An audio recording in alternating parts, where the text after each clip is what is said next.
Hi friends, అందరికీ నమస్కారం.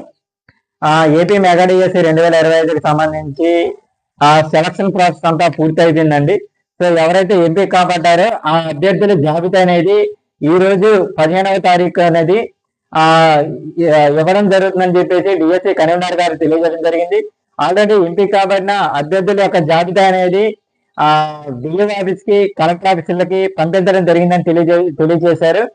ఆ ఈ 15వ తారీఖు ఉదయం డిఓఆఫీస్ లో, కలెక్టర్ ఆఫీసుల్లో ఎవరైతే డిఎస్సి 2025కు ఎంపిక కాబడ్డారో ఆ అభ్యర్థుల యొక్క జాబితా అనేది డిస్ప్లే చేయడం జరుగుతుందని కన్వీనర్ గారు తెలియజేయడం జరిగింది.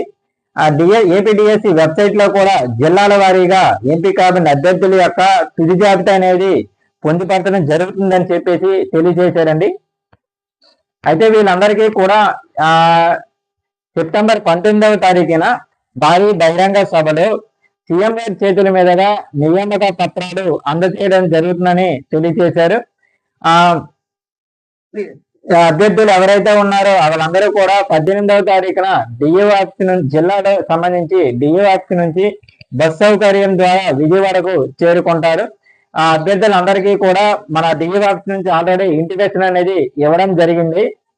వీళ్ళందరూ కూడా 18వ తారీఖున డిఓ ఆఫీస్ కి చేరుకుంటే 19వ తారీఖున విజయవాడలో బహిరంగ సభలో సీఎం గారి చేతుల మీదుగా అందరికీ కూడా నియామక పత్రాలు అనేవి అందజేయడం జరుగుతుందండి. మనకి కొత్తగా నియమించబడిన ఉపాధ్యాయుల అందరికీ కూడా 6 రోజులు, దాదాపుగా 6 రోజులు అనేది రెసిడెన్షియల్ ట్రైనింగ్ అనేది ఇవ్వడం జరుగుతుంది. వీళ్లకు ట్రైనింగ్ ఇచ్చే రీసెర్చ్ పర్సన్స్ కి 16, 17, 18వ తారీఖులలో శిక్షణ అనేది పూర్తి స్థాయి శిక్షణ అనేది ఇవ్వడం జరుగుతుందండి. స్టేట్ రీసెర్చ్ పర్సన్స్ ఎస్సీఆర్టీ సమక్షంలో డిఆర్సీలకు, అదేవిధంగా ప్రతి మండలం నుంచి కూడా ఒక్కొక్క రీసెర్చ్ పర్సన్స్ ని ఎంపిక చేయడం జరిగిందండి. వీళ్ళకి స్టేట్ రీసెర్చ్ పర్సన్స్ ఎస్సీఆర్టీ సమక్షంలో పూర్తి స్థాయి శిక్షణ అనేది 3 రోజులు అనేది ఇవ్వడం జరుగుతుంది. వీళ్ళు కొత్తగా నియమితులైన ఉపాధ్యాయులకు 6 రోజులు రెసిడెన్షియల్ ట్రైనింగ్ అనేది ఇవ్వాల్సి ఉంటుంది.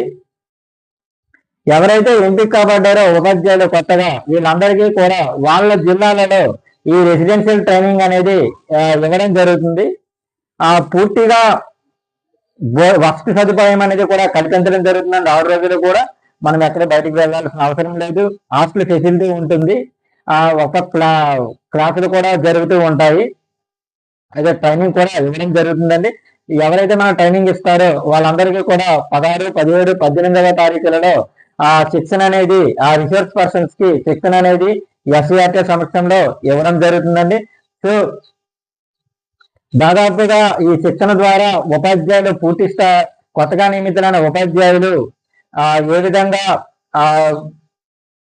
టీచింగ్ లో మెలకువలు ఏ విధంగా చెప్పాలి, విద్యార్థులతో ఏ విధంగా మనం మమేకం అవ్వాలి, ఏ విధంగా మెలగాలి, విద్యార్థులను పూర్తి స్థాయిలో ఏ విధంగా తీర్చిదిద్దాలి,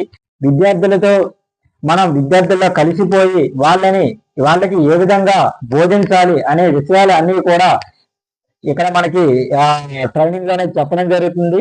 సిఎల్ఎం అనేది ఏ విధంగా తయారు చేసుకోవాలి, బోధనా ప్రణాళికలు ఏ విధంగా మనం ప్రతి పాఠానికి కూడా సంబంధించి బోధనా ప్రణాళిక అనేది ఏ విధంగా తయారు చేయాలి, బోధనా ప్రణాళికకు సంబంధించి టీచింగ్ లెర్నింగ్ మెటీరియల్ అనేది కూడా మనం ఏ విధంగా ప్రిపేర్ అనేది చేయాలి అన్ని కూడా మనకి ఈ రెసిడెన్షియల్ ట్రైనింగ్ లో తెలియజేయడం జరుగుతుందండి.